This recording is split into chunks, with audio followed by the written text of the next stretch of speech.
Secret agent. ചുക്കിനും ചുണ്ണാമ്പിനും കൊള്ളാത്തൊരുത്തൻ. മൂവി വേൾഡ് മിഡിൽ ഈസ്റ്റ് എന്ന് പറയുന്ന ഒരു ചാനലിൽ ഇന്നലെ അഖിൽ മാരാറിൻ്റെ ഒരു ഇൻ്റർവ്യൂ ഉണ്ടായിരുന്നു. കോമഡി ആയിട്ടുള്ള അതിനകത്ത് കുറച്ച് സീനുണ്ട്. അതിൻ്റെ 29ാമത്തെ മിനിറ്റ് തൊട്ട് നിങ്ങൾ പോയി കണ്ടു നോക്കിക്കഴിഞ്ഞാൽ മനസ്സിലാക്കാൻ പറ്റും. വേറെ ഒന്നുമല്ല, സീക്രട്ട് ഏജൻറ്റിനെ പറ്റിയിട്ടാണ് പറയണത്. സീക്രട്ട് ഏജൻറ്റിനെ പറ്റിയിട്ട് ചോദിക്കുമ്പം മാരാർ കുറച്ച് കാര്യങ്ങൾ പറയുന്നുണ്ട്. അതേപോലെ തന്നെ ഇന്നലെ സിജോ ഒരു വീഡിയോ ഇട്ടിട്ടുണ്ട് ഇൻസ്റ്റാഗ്രാമിൽ. അതായത് സൈബർ ബുള്ളിങ്ങിനെയൊക്കെ പറ്റിയിട്ടാണ് സിജോ ഇട്ടത്. സിജോയും പറഞ്ഞു വരുന്നത് വേറെ ഒന്നുമല്ല, സീക്രട്ട് ഏജൻറ്റിനെ പറ്റിയിട്ടാണ് പറഞ്ഞു വരുന്നത്. കാര്യം സായിക്ക് ഇപ്പം നിലവിൽ കിട്ടിക്കൊണ്ടിരിക്കുന്ന കമൻസ്, ബിഗ് ബോസ് കഴിഞ്ഞതിന് ശേഷം ഓരോ ആൾക്കാർക്ക് കിട്ടുന്ന സൈബർ ബുള്ളിങ്ങിനെയൊക്കെ പറ്റിയിട്ടാണ് സംസാരിക്കുന്നത്. എന്തായാലും വീഡിയോയിലോട്ട് പോകുന്നതിന് മുന്നേ നിങ്ങൾ ആരും സബ്സ്ക്രൈബ് ചെയ്തിട്ടില്ലെങ്കിൽ തീർച്ചയായിട്ടും സബ്സ്ക്രൈബ് ചെയ്യുക. ആദ്യം തന്നെ നമുക്ക് മാരാറിൻ്റെ ഇൻ്റർവ്യൂ ഒന്ന് കണ്ടു നോക്കാം. Secret agent. ചുക്കിനും ചുണ്ണാമ്പിനും കൊള്ളാത്തൊരുത്തൻ. താളവടി ഈ മറ്റേ വാക്കും പ്രവൃത്തിയും കുറേയെങ്കിലുമൊക്കെ ജീവിതത്തിൽ പുലർത്താൻ ശ്രമിക്കുന്നതൊക്കെ നല്ലതായിരിക്കും. നമ്മൾ ഇപ്പം ഞാനിത് ഇങ്ങനെ ഈ രീതിയിൽ തന്നെ ഞാൻ പറയാനുള്ള കാര്യം എന്തെന്ന് വെച്ചാൽ, അവനകത്ത് വെച്ചിട്ട് പറയുന്നു, ഞാനത് കണ്ടൻറ്റ് ഞാൻ കേട്ടു, ഞാൻ ഇനി മുതൽ പഴയ സീക്രട്ട് ഏജൻ്റ് എന്ന മൃഗമല്ല, ഞാൻ ഇനി മനുഷ്യനാവാൻ തീരുമാനിച്ചിരിക്കുകയാണ്. കറക്റ്റ് അല്ലേ? അതിനകത്ത് വെച്ചിട്ട് സായി എന്തായിരുന്നു പറഞ്ഞത്? ഞാൻ ഇനി പഴയ സീക്രട്ട് ഏജൻ്റ് അല്ല, ഞാൻ സായിയാണ്, എൻ്റെ ഉള്ളിലെ നല്ല മനുഷ്യനെ ഞാൻ തിരിച്ചറിഞ്ഞു എന്നൊക്കെയാണ് പറഞ്ഞത്. പക്ഷേ പുറത്ത് വന്നിട്ട് അളിയൻ നേരെ ഓപ്പോസിറ്റ് ആയിരുന്നു. കാര്യം പുറത്ത് വന്നപ്പോൾ മനസ്സിലായി കാര്യങ്ങൾ മൊത്തം തിരിച്ചാണ്. അപ്പോൾ ഇനി അങ്ങനെ പറ്റത്തില്ല, ഇനി പഴയ കണക്കായി കഴിഞ്ഞാൽ ഈ നിലവിൽ പിടിച്ചു നിൽക്കാൻ പറ്റൂ എന്ന് മനസ്സിലായി. എനിക്കതൊന്നുമല്ല, അതിനെക്കാട്ടി കിടിലം ഒരു ഡയലോഗ് ഉണ്ടായിരുന്നു ബാരാറ് പറഞ്ഞത്, ചുക്കിനും ചുണ്ണാമ്പിനും കൊള്ളാത്തൊരുത്തൻ. ഓ, എന്തായാലും ഇതിൻ്റെ താഴെ പോയി കഴിഞ്ഞാൽ കമൻസ് നോക്കിക്കഴിഞ്ഞാൽ മനസ്സിലാക്കാൻ പറ്റും. സായി പറയുന്ന രീതി നോക്കിക്കഴിഞ്ഞാൽ പെയ്ഡായിട്ടുള്ള കുറേ കമൻസ് ഉണ്ടല്ലോ. പെയ്ഡായിട്ടുള്ള കമൻസ് ആണോ ഇല്ലയെന്ന് ഈ ഒരു ഇൻ്റർവ്യൂവിൻ്റെ താഴെ പോകുമ്പോഴത്തേക്ക് അത് കാണുമ്പോൾ തന്നെ നമുക്കത് മനസ്സിലാക്കാവുന്നേ ഉള്ളൂ. എന്തായാലും ബാക്കിയുടെ കണ്ടു നോക്കാം. അപ്പോൾ ഇത് പറഞ്ഞിട്ട് ഇറങ്ങി പിറ്റേന്ന് മുതൽ നരേന്ദ്രമോദി, സുരേഷ് ഗോപി തൊട്ട് കേരളത്തിൽ ആ സമയത്ത് നടക്കുന്ന വിഷയങ്ങളും പുള്ളി ഹൗസിനുള്ളിലുണ്ടായിരുന്ന വിഷയങ്ങളും ഞാൻ പോലും പുറത്തു പറഞ്ഞ വിഷയങ്ങൾ എന്താണെന്ന് പ്രോപ്പറായിട്ട് കേൾക്കാതെ അനാവശ്യമായിട്ട് വന്നിറങ്ങി ഈ യൂട്യൂബിൽ നിന്ന് കിട്ടുന്ന കാശെന്ന് പറയുന്ന ഒരു സാധനത്തെ ഫോക്കസ് ചെയ്തുകൊണ്ട് വന്നിരുന്ന് സംസാരിക്കാൻ തുടങ്ങുന്നു. അയ്യോ, അങ്ങനെയൊന്നും പറയല്ലേ. കാര്യം കാശിന് വേണ്ടിയൊന്നും അല്ല പുള്ളി ഇപ്പം വീഡിയോ ചെയ്യുന്നത്. പുള്ളി പറയുന്നത് ബാക്കിയുള്ളവരൊക്കെയാണ് കാശിന് വേണ്ടി എന്തും ചെയ്യുന്നത്, അതുകൊണ്ട് പുള്ളി കാശിന് വേണ്ടിയേ അല്ലെന്നാ. പുള്ളിയുടെ സഹകരിച്ചൊരു വ്യക്തിയായിരുന്നല്ലോ തൊപ്പി വന്നിരുന്ന് പറഞ്ഞ ഡയലോഗ് നിങ്ങൾ കേട്ടല്ലോ. ഇവൻ കാശിന് വേണ്ടി എന്തും ചെയ്യുന്നതാ, ഇവന് ഫ്രണ്ട്ഷിപ്പ് എന്ന് പറയുന്നൊരു സാധനം ഇല്ലെന്ന്. അപ്പോൾ അതുകൊണ്ട് കാശിന് വേണ്ടി എന്നൊന്നും പറയരുത് അഖിലേട്ടാ. കാര്യം അത് പുള്ളിക്കാരന് അത് ഇഷ്ടപ്പെടത്തില്ല. പുള്ളി പണ്ട് പറഞ്ഞുകൊണ്ടിരുന്നത് പുള്ളി കാശിന് വേണ്ടി മാത്രമാണ് ചാനൽ കൊണ്ട് കിടക്കുന്നതെന്നൊക്കെ. പക്ഷേ ഇപ്പം നേരെ തിരിച്ച് ഭയങ്കര നാട്ടിലുള്ള നന്മ ചെയ്യുന്നവർക്ക് വേണ്ടിയിട്ടുള്ള രീതിയാണൊക്കെയാണ് സംസാരിക്കുന്നത്. എന്തായാലും കൊള്ളാം, അതൊന്നും നമ്മൾ അതിനെപ്പറ്റിയൊന്നും കൂടുതൽ പറയുന്നില്ല. എന്തായാലും നമുക്ക് എന്താ പറയണ്ട, ഈ പറയുന്ന വ്യക്തിയുടെ റിയൽ ക്യാരക്ടർ എന്താണെന്ന് ബിഗ് ബോസിനകത്ത് പോയപ്പം തന്നെ എല്ലാവർക്കും മനസ്സിലായ കാര്യമാണ്. അതിനകത്ത് ഇനി വലിയ അതിശയമൊന്നുമില്ല. പിന്നെ പുള്ളിയോടെ ഇഷ്ടപ്പെടുന്ന ആൾക്കാർ ഇതാണ് ഓപ്പണായിട്ട് വന്നിരുന്ന് സംസാരിക്കത്തില്ല. കാര്യം എന്തോ അവരുടെ ഉള്ളിലുണ്ട്, എല്ലാവർക്കും അറിയാം. കാര്യം ബിഗ് ബോസിനകത്ത് പോയ സായി എന്തായിരുന്നു എന്ന് എല്ലാവർക്കും അറിയാം. അപ്പോൾ അത് ഓപ്പണായിട്ട് വന്നിരുന്ന് പറയാൻ എല്ലാവർക്കും മടിയായിരിക്കും. ബിക്കോസ് നല്ല ഫ്രണ്ടായിട്ടിരിക്കുമ്പോൾ ആരും അങ്ങനെ വന്നിരുന്ന് സംസാരിക്കത്തില്ല. മാക്സിമം ആ ഫ്രണ്ടിനെ പ്രൊട്ടക്ട് ചെയ്യാനേ നോക്കത്തുള്ളൂ. ഓക്കെ, അപ്പോൾ എന്തായാലും ബാക്കിയുടെ കണ്ടുപോകാം. കാറിനുള്ളിൽ സീക്രട്ട് ഏജൻറ്റും പുറത്ത് ഞാൻ സായി കൃഷ്ണൻ എന്ന് പറയേണ്ടത് പണ്ടും പുള്ളി അങ്ങനെ ആയിരുന്നു. പിന്നെ പല പ്രാവശ്യം ഇരുന്നിട്ട് ഈ ലോകത്തുള്ള സകല ആൾക്കാരെയും വിമർശിച്ചതിന് ശേഷം അകത്തു പോയി എന്താണ് ചെയ്തത് എന്ന് സ്വന്തമായി ഒന്ന് റിയലൈസ് ചെയ്യാനുള്ള ബോധം ഒരാൾക്കുണ്ടാവണം. ആ ബോധം ഒരിക്കലും വരത്തില്ല. കാര്യം ബാക്കിയുള്ളവരെ എന്തെല്ലാം പറഞ്ഞിട്ടുണ്ട് എന്നും എന്തെല്ലാം ഇല്ലാത്ത കഥകൾ വന്നിരുന്ന് സംസാരിച്ചിട്ടുണ്ട് എന്നും മനസ്സിലാക്കത്തില്ല. കാര്യം അതിനെപ്പറ്റി ഞാൻ കൂടുതൽ പറയുന്നില്ല. കാര്യം പുള്ളി എത്രയോ ആൾക്കാരെ എടുത്തു വെച്ചിട്ട് വലിച്ചു കീറുമ്പം തിരിച്ചും നാളെ ഇങ്ങനൊരു സിറ്റുവേഷൻ ഉണ്ടാവുമെന്ന് ഒരിക്കലും മനസ്സിലായി കാണത്തില്ലായിരിക്കും. അതിന് ഇപ്പം എക്സാമ്പിളാണ് അതിനകത്ത് താഴെ വരുന്ന ഏറ്റവും കൂടുതൽ കമൻസ്. അപ്പോൾ ആ കമൻസ് തന്നെ പുള്ളി പറയണത് പെയ്ഡായിട്ട് വന്നിട്ട് ജീവിപ്പിക്കുമെന്ന്. അതാ ഞാൻ ആലോചിച്ചത്, ഇവന് വേണ്ടിയിട്ടൊക്കെ ആരാണോ എന്തോ ഇത്രയും കിടന്ന് കാശ് കൊടുത്തിട്ട് കമൻറ്റ് വന്ന് ഇടിപ്പിക്കുന്നതെന്ന് ഞാൻ വന്നിരുന്ന് വീഡിയോ ചെയ്തേതാ. സാമാന്യ ബോധമില്ലേ, അത് കാണുമ്പോഴത്തേക്ക് മനസ്സിലാക്കിക്കൂടെ, അത് പകുതി ഒറിജിനൽ ഐ ഡി എന്നാണ് വരുന്നത്.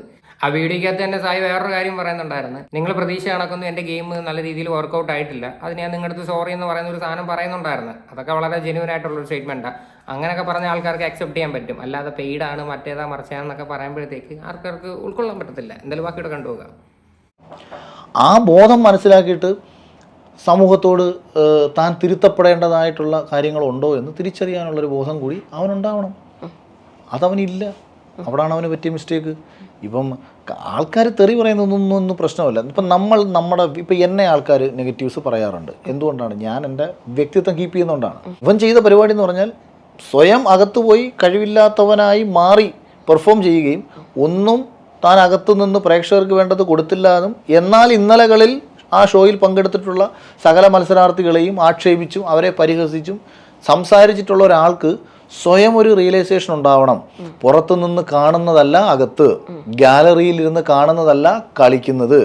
ഇത് എല്ലാവരോടും കാണിക്കാനുള്ളൊരു മാന്യത ഞാൻ ഇനി പുലർത്തും. കറക്റ്റ് കാര്യമാണ്. കാര്യം പുറത്ത് നിന്ന് കാണുന്ന കണക്കല്ല ആ ഒരു ഷോയ്ക്കകത്ത് പോകുമ്പോഴത്തേക്ക്. പുറത്ത് നിന്ന് സായി ഒരുപാട് ആൾക്കാരെ അടുത്ത് വെച്ച് വലിച്ചു കയറുന്ന കാണാം. ബിഗ് ബോസിന്റെ റിവ്യൂ ചെയ്യുന്ന ഒരു വ്യക്തിയാണല്ലോ ഈ പറയുന്ന സായിയും. അപ്പോൾ ആ എല്ലാ സീസണുകളിൽ വരുമ്പോഴത്തേക്ക് സായിയുടെ ഒപ്പീനിയൻ പറയാറുണ്ട്.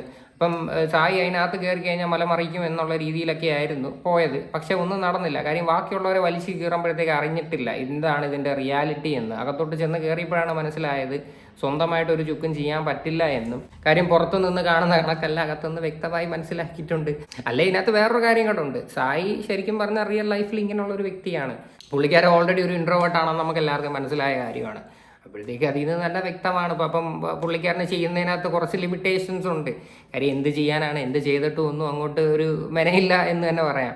എന്ത് ചെയ്തിട്ടും ആൾക്കാരുടെ തൊട്ട് അത് ഏറ്റെടുക്കുന്നില്ല. തികച്ച ഒരു മിനിറ്റ് പോലും ഒരു കണ്ടന്റ് പോലും ഇല്ല നേരെ പറയാൻ വേണ്ടിയിട്ടായിട്ടുള്ള. അതാണ് മെയിനായിട്ട് ആൾക്കാരുടെ അടുത്ത് വെച്ച് ഊക്കുന്നത്. ഇതാണ് ആരാറും പറഞ്ഞു വരുന്നൊരു കാര്യം. കാണുമ്പോഴത്തേക്ക് നമുക്ക് മനസ്സിലാക്കാന്നേ ഉള്ളല്ലോ. വേറൊരു കാര്യം കൂടെ ഉണ്ട്. സിജോ ഇന്നലെ ഒരു വീഡിയോ ഇട്ടിട്ടുണ്ട്. ഇപ്പം സായിക്ക് ഇപ്പം നെഗറ്റീവായിട്ട് കമൻസ് വരുന്നതിനെ പറ്റിയിട്ട് എല്ലാവരും സപ്പോർട്ടൊക്കെ ചെയ്യുന്നുണ്ട്. അതേപോലെ തന്നെ സിജോ സായിയുടെ അടുത്ത സുഹൃത്താണല്ലോ. അപ്പം സിജോ വന്നിരുന്ന് പറയുന്നതും ഇൻഡയറക്ട്ലി ഈ പറയുന്ന സായിയുടെ പേര് പറയാതെ തന്നെ ഈ കേസാണ് സംസാരിക്കുന്നത്. അതും കൂടി നമുക്കൊന്ന് കണ്ടുനോക്കാം. ഹായ്, വളരെ ഇമ്പോർട്ടന്റ് ആയിട്ടുള്ള കാര്യം പറയാനായിട്ടാണ് ഞാൻ വീഡിയോ ചെയ്യുന്നത്. നമ്മുടെ ബിഗ് ബോസിന്റെ സീസൺ 6 അവസാനിച്ചിട്ട് എല്ലാ ആൾക്കാരും അവരുടെ വ്യക്തിപരമായിട്ടുള്ള കാര്യങ്ങളൊക്കെ ആയിട്ട് ഇപ്പോ സന്തോഷിച്ചൊക്കെ നടക്കുകയാണ്. പക്ഷെ സോഷ്യൽ മീഡിയയിൽ ഇപ്പൊ നമ്മൾ കണ്ടുവരുന്നൊരു കാര്യമുണ്ട്. പല ആൾക്കാരെയും വ്യക്തിപരമായിട്ട് അധിക്ഷേപിച്ചുകൊണ്ട് ഒരുപാട് കമന്റ്സ് വരുന്നു. ഇപ്പോൾ ആരെങ്കിലും ഒരു വീഡിയോ അപ്ലോഡ് ചെയ്ത് കഴിഞ്ഞാൽ, ഒരു ഫോട്ടോ ഇട്ട് കഴിഞ്ഞാൽ അവരെ ഭയങ്കരമായിട്ട് മാക്സിമം അവരുടെ പേഴ്സണൽ ലൈഫിനെ പോലും ബാധിക്കുന്ന രീതിയിൽ ഭയങ്കര വൃത്തികെട്ട രീതിയിലൊക്കെ ഒരുപാട് കമന്റ്സ് ഞാൻ കാണുന്നുണ്ട്. ഞാൻ എന്റെ കാര്യമല്ല പറയുന്നത്. എനിക്ക് അങ്ങനെ നെഗറ്റീവ് കമന്റ്സ് ഒന്നും വലിയ പ്രശ്നമല്ല. ഇപ്പൊ ഞാൻ ഈ വീഡിയോ ചെയ്യുന്ന സമയത്ത് വേണമെന്നുണ്ടെങ്കിൽ ഒരുപാട് ആൾക്കാർ വന്നിട്ട് എന്നെ വിമർശിച്ചിട്ടൊക്കെ പോവാം. പക്ഷെ ഇത് പറയേണ്ട ഒരു കാര്യം തന്നെയാണ്. കാരണം നമ്മുടെ സീസൺ അവസാനിച്ചു, ഗെയിം എല്ലാം അവിടെ തീർന്നു. അവിടെ പല ആൾക്കാർക്ക് പല മിസ്റ്റേക്ക് സംഭവിച്ചിട്ടുണ്ടാവാം. പക്ഷേ പിന്നീട് ഇപ്പോഴും എല്ലാ ആൾക്കാരെയും ഇങ്ങനെ ഒരു സൈബർ ബുള്ളിങ് പോലെ ആക്രമിക്കുന്നത് ഭയങ്കര ഒരു മോശമാണ്. ഞാൻ ഒന്നോ രണ്ടോ ആൾക്കാരുടെ കാര്യം മാത്രമല്ല പറയുന്നത്. പല ആൾക്കാരും ഇതിനെക്കുറിച്ച് എന്നോട് സംസാരിക്കുകയുണ്ടായി.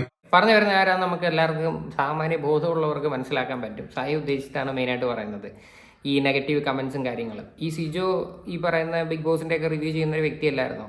സിജോയ്ക്ക് ബിഗ് ബോസ് എന്ന് പറയുന്ന ഒരു ഷോ എന്താണെന്നും അറിയാവുന്നതാണ്.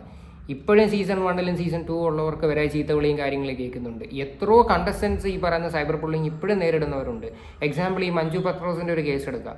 ഇപ്പോഴും കിട്ടിക്കൊണ്ടിരിക്കുന്നത്. നിങ്ങളുടെ ഷോയ്ക്ക് മാത്രം ഒരു പ്രത്യേകതയൊന്നുമില്ല, എല്ലാവർക്കും കിട്ടുന്നുണ്ട്. അതിനിപ്പം നിർത്താനൊന്നും പോകുന്നില്ല. അത് ആൾക്കാരുടെ ചിന്താഗതി നമുക്ക് ഒരിക്കലും മാറ്റാനും പറ്റത്തില്ല. അത് കിട്ടുന്നത് വേറെ ഒന്നുമല്ല, അവിടെ കാണിക്കുന്ന രീതികൾ അനുസരിച്ചാണ് നാട്ടുകാർ വന്നിരുന്ന് ചീത്ത വിളിക്കുന്നത്. അതിനൊരിക്കലും നാട്ടുകാരെ കുറ്റം പറഞ്ഞിട്ട് കാര്യമില്ല. പിന്നെ വേറൊരു സ്വഭാവമുള്ള കുറച്ച് ഓഡിയൻസ് ഉണ്ട്. അവന്മാരൊന്നും എത്ര പറഞ്ഞു കഴിഞ്ഞാലും ഇതാവത്തില്ല. കുറെ വിവരം കെട്ടവന്മാർ വന്നിരുന്ന് മോശമായിട്ടിരുന്ന് കമന്റ് ഇട്ടുകൊണ്ടിരിക്കും. അതിനെ നോക്കിയിട്ട് കാര്യമില്ല. അതിനെയൊക്കെ നോക്കിക്കൊണ്ട് മുന്നോട്ട് പോകാൻ നിന്ന് കഴിഞ്ഞാൽ ഒന്നും നടക്കത്തില്ല. അപ്പം അതുകൊണ്ട് ഈ കമൻസിനൊക്കെ ഭയങ്കര ഇമ്പോർട്ടൻസ് ഒന്നും കൊടുക്കാതെ സ്വന്തം കാര്യം നോക്കിയിട്ട് ഓരോരോ വീഡിയോസ് തൊട്ട് പോകുന്നതായിരിക്കും ഏറ്റവും ബെറ്റർ. അല്ലാതെ കമൻസിന് മറുപടി കൊടുക്കാനും ഈ കമൻറ്റ് ചെയ്യുന്ന ആൾക്കാർ പെയ്ഡാന്ന് പറഞ്ഞാലും അങ്ങനെയൊക്കെ പറഞ്ഞുകൊണ്ടിരിക്കുമ്പോഴാണ് വീണ്ടും കുറച്ചും കൂടെ കമൻറ്റുകൾ ബാക്കിയുള്ളവരും കൂടെ വന്ന് എഴുതുന്നത്. അതായത് എഴുതാത്തവരും കൂടെ വന്നിരുന്ന് എഴുതി വിടും. ഇപ്പോൾ ബാക്കിയോടെ കണ്ടുപോകാം. പല ആൾക്കാരുടെ വർക്കിനെ പോലും, അവർ ചെയ്യുന്ന അവരുടെ മേഖലയിലെ അവരുടെ ജോലി എന്താണോ ആ ജോലിയെ പോലും ബാധിക്കുന്ന രീതിയിൽ ഇതൊക്കെ മാറുന്നുണ്ട്. അപ്പൊ തീർച്ചയായിട്ടും എല്ലാത്തിനും നമ്മളെല്ലാവരും ഗെയിമായിട്ട് കണ്ടിരിക്കുന്നത്. അപ്പൊ അവിടെ നടന്ന എല്ലാ സംഭവങ്ങളെയും ഒരു ഗെയിമായിട്ട് കണ്ടിട്ടുണ്ട്. ചില കാര്യങ്ങൾ മാത്രമാണ് ഗെയിമിനപ്പുറത്തേക്ക് പോയിട്ടുള്ളത്. അപ്പൊ നിങ്ങൾക്ക് പ്രേക്ഷകർക്ക് തീർച്ചയായിട്ടും ഇപ്പോൾ ബിഗ് ബോസ് കാണുന്ന എല്ലാവർക്കും അവിടെയുള്ള മത്സരാർത്ഥികളെ സ്നേഹിക്കാനും വിമർശിക്കാനുമായിട്ടുള്ള അധികാരമുണ്ട്. നിങ്ങളാണ് എല്ലാം തന്നെ വോട്ട് ചെയ്ത് അവിടെ നിർത്തുന്ന നിങ്ങളാണ് സത്യത്തില് യഥാർത്ഥ ബിഗ് ബോസ് എന്ന് പറയുന്നത്. തീർച്ചയായിട്ടും വിമർശിക്കാനുള്ള അവകാശം ഓഡിയൻസിനുണ്ട്. കാര്യം ഓഡിയൻസ് ആണ് ഈ പറയുന്ന ഒരു ഷോ പോലും നിലനിർത്തുന്നത്. കാര്യം ഓഡിയൻസിന്റെ വ്യൂസ് ആണ് ഏറ്റവും കൂടുതൽ ഈ ഷോയ്ക്ക് വേണ്ട ഒരു കാര്യം. അപ്പം അതിനകത്തുള്ള ആൾക്കാർ കണ്ടസ്റ്റൻസ് കാണിക്കുന്ന കുറേ കോപ്രായങ്ങൾ കണ്ടു കഴിഞ്ഞാൽ സ്വാഭാവികമായിട്ടും ആൾക്കാർ പറയും, അതിനകത്ത് ചീത്ത വിളിക്കുകയും ചെയ്യും. അത് നമ്മൾ കേൾക്കുക എന്നുള്ളൊരു ബാധ്യത നമുക്കുണ്ട്. അല്ലെങ്കിൽ ഈ ഒരു ഷോയിൽ പോവാതിരിക്കുക, അത്രേ ഉള്ളൂ. ഇത് പുറത്തിറങ്ങിയാലും നിൽക്കാൻ പോകുന്നില്ല, അകത്തുണ്ടെങ്കിലും നിൽക്കാൻ പോകുന്നില്ല. അതങ്ങനെയാണ്. സോഷ്യൽ മീഡിയ എന്ന് പറഞ്ഞാൽ എന്താണ്? ഇതൊക്കെ തന്നെയാണ്. നിങ്ങളെല്ലാവരും ഈ പറയുന്ന സോഷ്യൽ മീഡിയ ഇൻഫ്ലുവൻസേഴ്സായിട്ട് നിൽക്കുന്ന ആൾക്കാരാണ്. അപ്പം നിങ്ങളെല്ലാം പുതിയതായിട്ട് വന്ന് ഈ സോഷ്യൽ മീഡിയ കമൻസും ഒക്കെ ആദ്യമായിട്ട് വന്നിരുന്ന കാണുന്ന രീതിയിൽ വന്ന് സംസാരിച്ച് കഴിഞ്ഞാൽ സത്യം പറഞ്ഞാൽ ഭയങ്കര കോമഡി ആയിട്ട് തന്നെ തോന്നത്തുള്ളൂ. കാര്യം സിജോ ശരിക്കും ഉദ്ദേശിക്കുന്ന സായി തന്നെയാണ്, വേറെ ആരെയല്ല. ഇതിനകത്ത് നമുക്ക് വ്യക്തമാണത്. നിങ്ങൾക്ക് വിമർശിക്കാം, എന്നെയും എല്ലാവരെയും വിമർശിക്കാം. പക്ഷേ ഒരു കൂട്ടം ആൾക്കാർ, അതെനിക്ക് തോന്നുന്നു അത് നമ്മുടെ സാധാരണ പ്രേക്ഷകരെ മാത്രമാണെന്ന് എനിക്ക് തോന്നുന്നില്ല. അതിനപ്പുറത്തേക്ക് മറ്റെന്തോ കൂടെ അതിന്റെ പിന്നിലുണ്ടെന്ന് ഞാൻ ഇപ്പോഴും വിശ്വസിക്കുന്നു. അങ്ങനെ ഉണ്ട്, അതിനെക്കുറിച്ച് കുറച്ചൊക്കെ എനിക്കറിയാം. പക്ഷെ അത് ഒരുപാട് കൂടുന്നുണ്ട്. അപ്പോ നിങ്ങൾ ഇനിയിപ്പോ എല്ലാവരും ഈ വീഡിയോ ഒന്ന് മാക്സിമം ഷെയർ ചെയ്യുക. അതിനോടൊപ്പം തന്നെ ഈ പേഴ്സണലി ആൾക്കാരെ അറ്റാക്ക് ചെയ്യുന്ന ആ ഒരു പരിപാടി അത് സ്റ്റോപ്പ് ചെയ്യുക. എന്റെ ഒരു റിക്വസ്റ്റ് ആണ്. കാരണം എല്ലാവരും അവരുടെ ലൈഫിൽ സന്തോഷിച്ച് മുന്നോട്ട് പോട്ടെ, അതല്ല നമുക്ക് വേണ്ടത്. ഇത് റിക്വസ്റ്റ് ആയിട്ട് കണക്കാക്കുക. ബൈ.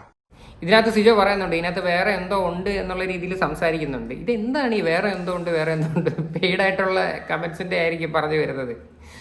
എന്തുവാണ് ഇതൊക്കെ? നിങ്ങൾ ബിഗ് ബോസും ഷോയും ഒക്കെ നിങ്ങളുടെ ജീവിതത്തിൽ ആദ്യമായിട്ടാണ് നിങ്ങൾ കാണുന്നതൊക്കെ. നിങ്ങൾ എക്സ്പീരിയൻസ് ചെയ്യുന്നത് ആദ്യമായിട്ടായിരിക്കും. പക്ഷെ എന്നും പറഞ്ഞ് ഈ ഒരു ഷോ എന്താണെന്ന് നിങ്ങൾക്ക് നല്ല വ്യക്തമായിട്ട് അറിയാമല്ലോ. എന്നിട്ടും വന്നിരുന്ന് ഇങ്ങനെയുള്ള ഡയലോഗ് പറയുന്നത് സമ്മതിക്കണം കേട്ടോ. എന്തായാലും കൊള്ളാം. എന്തായാലും നിങ്ങളെല്ലാവരും അതുകൊണ്ട് മനസ്സിലാക്കുക. ഇപ്പം പ്രത്യേകിച്ച് സായിയുടെ താഴെ പോയി കമൻ്റ് ഇടുന്നവരായാലും അല്ലാത്തവരായാലും പെയ്ഡായിട്ട് ചെയ്യുന്നവരുണ്ടെങ്കിൽ അങ്ങനെ മനസ്സിലാക്കുക. അപ്പം ഇനിയെങ്കിലും നിങ്ങൾക്കൊക്കെ കുറച്ച് നിങ്ങൾക്കൊക്കെ കുറച്ച് നന്മയുടെ പാതയിലൂടെ നിങ്ങൾ പോവുക. നിങ്ങളാരും ഈ പറയുന്ന ഒരു കാര്യങ്ങൾ കണ്ടു കഴിഞ്ഞാൽ തെറ്റ് കണ്ടാൽ തെറ്റെന്നും പറയരുത്, നല്ലത് കണ്ടാൽ നല്ലതെന്നും പറയരുത്. നിങ്ങൾ ആരെ പറ്റിയിട്ട് മോശമായിട്ടുള്ള രീതിയിൽ കമൻറ്റുകൾ വിടരുത്. പ്രത്യേകിച്ച് കൊണേഷ് കണ്ണാപ്പിന്നും പിന്നെ കണ്ണനെന്നും അങ്ങനെയൊക്കെയുള്ള രീതിയൊന്നും കമൻ്റ് ഇടാതിരിക്കുക, അത്രയേ ഉള്ളൂ. എന്തായാലും ഇതിനെയൊക്കെ കുറിച്ചിട്ടുള്ള നിങ്ങളുടെയൊക്കെ അഭിപ്രായങ്ങൾ എന്താണെന്ന് വെച്ചാൽ നിങ്ങൾ തീർച്ചയായിട്ടും കമൻറ്റ് ചെയ്യുക.